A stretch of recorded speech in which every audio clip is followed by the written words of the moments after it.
इस वीडियो में हम सिंपली सीखेंगे कि HTML के कोर एलिमेंट्स क्या होते हैं, HTML टैग्स, एलिमेंट, एट्रीब्यूट, इन सब के बारे में। वीडियो की लेंथ को थोड़ा सा इंक्रीज करेंगे ताकि हम हर एक टॉपिक कवर कर पाएँ। तो बिना किसी देरी के शुरू करते हैं। हाँ जी, welcome back to my channel tech practice. आज हम उसी फाइल पर काम कर रहे हैं जिसमें पिछली वीडियो में काम कर रहे थे। यहाँ मैं आपको हल्का सा इंट्रो दे देता हूँ बॉयलर प्लेट के बारे में। ये है डॉक टाइप, यानी कि डॉक्यूमेंट टाइप। ब्राउज़र को बताने के लिए कि डॉक्यूमेंट का टाइप HTML है। उसके बाद में HTML टैग जो रूट है वेबसाइट का, और इसमें है लैंग्वेज का वेरिएबल जिसमें हमने EN यानी कि इंग्लिश डिफाइन कर रखा है ऑलरेडी। ये बॉयलर प्लेट के अंदर बाय डिफ़ॉल्ट आता है बताने के लिए कि वेबसाइट की लैंग्वेज इंग्लिश है। उसके बाद में आता है हेड टैग और बॉडी टैग जो कि है HTML के चाइल्ड। हेड टैग में मेटा टैग यानी कि SEO रिलेटेड, उसके बाद में टाइटल जो वेबसाइट का टाइटल होता है, उसके बाद में आती है बॉडी, उसमें आता है सारा का सारा कंटेंट जो ब्राउज़र में हमें दिखता है। और मैं आपको बता दूं इन सब के बारे में जानना ज़रूरी क्यों है, क्योंकि आगे जाकर आप फ्यूचर में जावास्क्रिप्ट डोम यानी कि डॉक्यूमेंट ऑब्जेक्ट मॉडल के बारे में सीखेंगे तो हमें कुछ नया नहीं लगेगा, क्योंकि हमें SEO related head tag, body tag और HTML की लैंग्वेज डिफाइन, डॉक टाइप, इनके बारे में पता होगा तो जावास्क्रिप्ट में प्रॉब्लम नहीं होगी। ये फ्यूचर के लिए बेस्ट है। सबसे पहली चीज़ आपको पता होना चाहिए कि HTML के अंदर कुछ कीवर्ड होते हैं, जैसे कि HTML एलिमेंट्स, टैग और एट्रीब्यूट।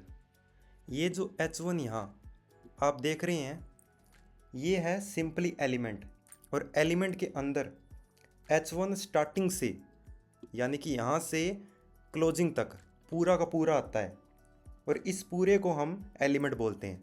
इसके बाद जो आप H1 देख रहे हैं, ये है हमारा टैग नेम। इसको इस टैग के साथ साथ हम और प्रॉपर्टीज़ भी ऐड कर सकते हैं, जैसे कि फॉर एग्ज़ाम्पल मैंने यहाँ टाइटल टाइप किया और टाइटल में मैंने लिख दिया कि ये है हेडिंग 1। तो हम इस पूरे पार्ट को एक HTML एलिमेंट बोलते हैं, और इस चीज़ को बोलते हैं एट्रीब्यूट। इन चीज़ों का ध्यान रखना इसलिए ज़रूरी है क्योंकि जावास्क्रिप्ट में जाएंगे तो इन चीज़ों का डिफरेंस पता होना बहुत ज़्यादा ज़रूरी है। वहाँ पर आप HTML एलिमेंट को मॉडिफाई करना सीखेंगे।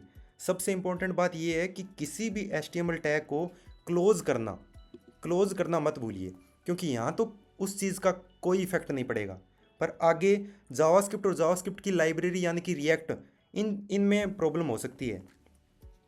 इसके अलावा आपको ये चीज़ जानने की बहुत ज़्यादा ज़रूरत है, आप एलिमेंट के अंदर भी नेस्टिंग कर सकते हैं।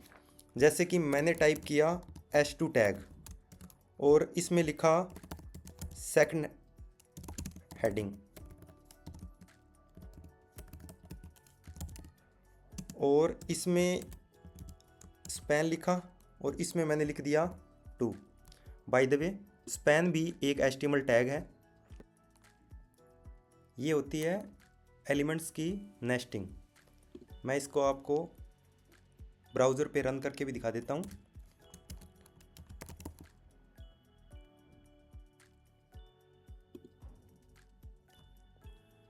ये देखिए, सेकंड हेडिंग और स्पेस के साथ 2, ये एक ही लाइन में प्रिंट हो गया क्योंकि हमने एलिमेंट्स की नेस्टिंग की थी। अब हम थोड़ी सी बात कर लेते हैं एट्रीब्यूट के बारे में। एट्रीब्यूट जैसे कि एक पर्सन के एट्रीब्यूट कि his handsome, his tall, etcetera etcetera, वैसे ही बहुत सारे हेडिंग और बहुत सारे टैग होते हैं, उनके एट्रीब्यूट होते हैं। तो सभी एट्रीब्यूट के बारे में अभी जानने की ज़रूरत नहीं है, जो इम्पोर्टेंट है वो मैं आपको बता देता हूँ। वीडियो में बने रहिए, और यहाँ तक आ ही गए हो तो चैनल को सब्सक्राइब कर दीजिए, क्योंकि ये मेरे लिए मोटिवेशन का काम करेगा। तो एट्रीब्यूट पर आते हैं। एक टैग लेकर आते हैं एंकर टैग, जिसका by default attribute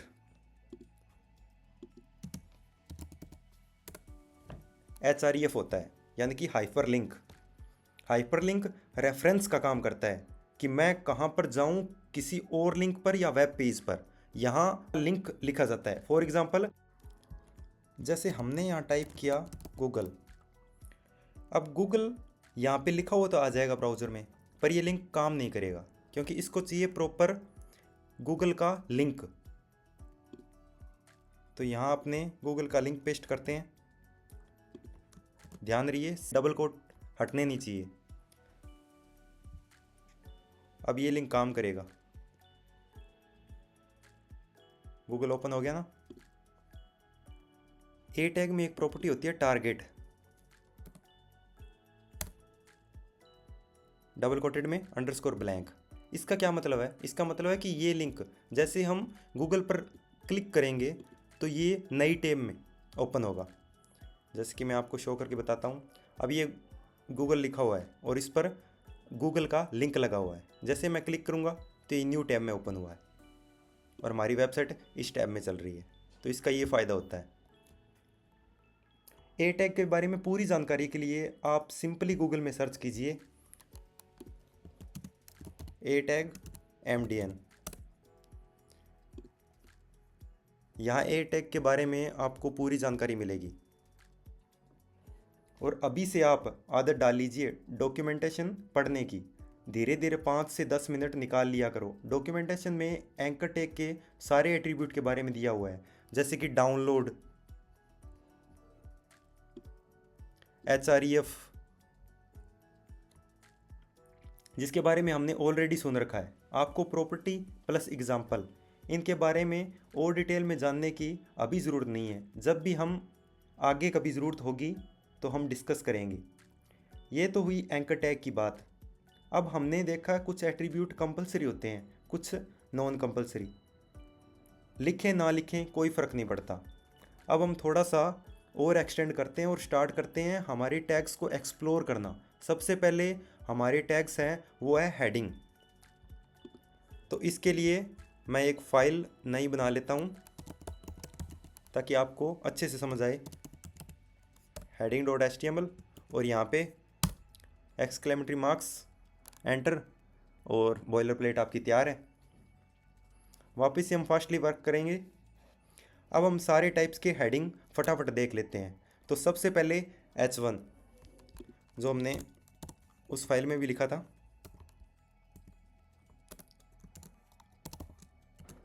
H2, heading 2। Simply shift और ऑप्शन से आप कॉपी पेस्ट कर सकते हैं पूरी लाइन को। नेक्स्ट लाइन में 4, 5 एंड 6, ये H2 है, ये H3, ये H4, H5 एंड H6। ये है सारे के सारे हेडिंग टैग्स H1 से लेकर H6 तक। और इनका ऑर्डर डिक्रीजिंग ऑर्डर में चलता है। जैसे मैं ब्राउज़र में ओपन करके दिखा देता हूँ आपको। Hello world, heading 2, heading 3, heading 4 और 6 तक इनका साइज़ डिक्रीजिंग ऑर्डर में चल रहा है। हेडिंग टैग में ज़्यादा एट्रीब्यूट नहीं है तो इसके डिटेल्स में जाने की हमको इतनी ज़रूरत नहीं है, इतना काफ़ी है। इसके बाद एक और टेक्स्ट लिखने का टैग आता है, वो है P टैग, यानी कि paragraph tag. This is a paragraph और ये मैंने रैंडम कंटेंट लिखा है। तो इस पैराग्राफ में जैसे कोई लाइन ब्रेक करता हूँ या एक पैराग्राफ को 2 पार्ट्स में डिवाइड करता हूँ, यहाँ से लाइन ब्रेक की मैंने और इसको 2 पार्ट्स में डिवाइड किया, तो ब्राउज़र में हमको सिंपली एक ही लाइन में कंटेंट दिखेगा। ये क्यों हुआ इसका भी रीज़न बताता हूँ मैं आपको। पैराग्राफ टैग में स्टार्टिंग से क्लोजिंग टैग में जितना भी कंटेंट आता है उसको आप स्पेस या सेकंड लाइन में, थर्ड लाइन में करने पे कोड में तो वो ऐसा दिखेगा, पर ब्राउज़र में ऐसा नहीं दिखता। इसको अलग लाइन में या लाइन ब्रेक करने के लिए अपने पास और टैग आते हैं, जैसे कि BR टैग। ये सेल्फ क्लोजिंग टैग होते हैं। BR, HR जो लाइन के लिए होता है। इन टैग से आप सिंपली देख सकते हैं कि ये पैराग्राफ 2 लाइंस में डिवाइड हो गया। पर जैसे मेरे को एक 3-4 लाइनों का पैराग्राफ लिखना है, जैसे मैंने लिखा लाइन 1 लाइन 2, लाइन 3, लाइन 4। अब ये यहाँ पे एक ही लाइन में दिखाई दे रहे हैं, पर मेरे को चाहिए कि चारों लाइनें अलग अलग लाइन में, जैसा टैग में दिख रहा है, जैसे कोड में दिख रहा है, वैसा का वैसा ब्राउज़र में दिखे। और फिर इसका अल्टरनेट मैंने बी आर टैग दिया था आपको, तो मैं बार बार यही लिखूँगा बी आर टैग। तो ये तो बहुत ज़्यादा मतलब कॉम्प्लिकेटेड हो गया, टैग बार बार रिपीट करने पड़ेंगे और कोड रिपीट नहीं होना चाहिए, क्योंकि गुड हैबिट तो यही है ना कि कोड रिपीट नहीं होना चाहिए। और बैड हैबिट ये है कि आप एक ही कोड को बार बार रिपीटडली लिख रहे हो। तो इसके लिए हमारे पास एक और टैग आता है, उसको बोलते हैं प्री टैग। आप इसमें लिखोगे लाइन 1, लाइन 2, लाइन 4, और ब्राउज़र में देखो एज इट इज़, जैसा आपने कोड में टाइप किया था, कोड में स्ट्रक्चर थी, वैसी की वैसी स्ट्रक्चर आपको ब्राउज़र में दिखाई दी। इसके लिए ये प्री टैग है, जब भी जहाँ ज़रूरत हो आप प्री टैग यूज़ कर सकते हो। तो हाँ जी, इस वीडियो को यहीं ऐड करते हैं। नेक्स्ट वीडियो में हम और टैग्स एक्सप्लोर करेंगे। तो चलिए मिलते हैं नेक्स्ट वीडियो में।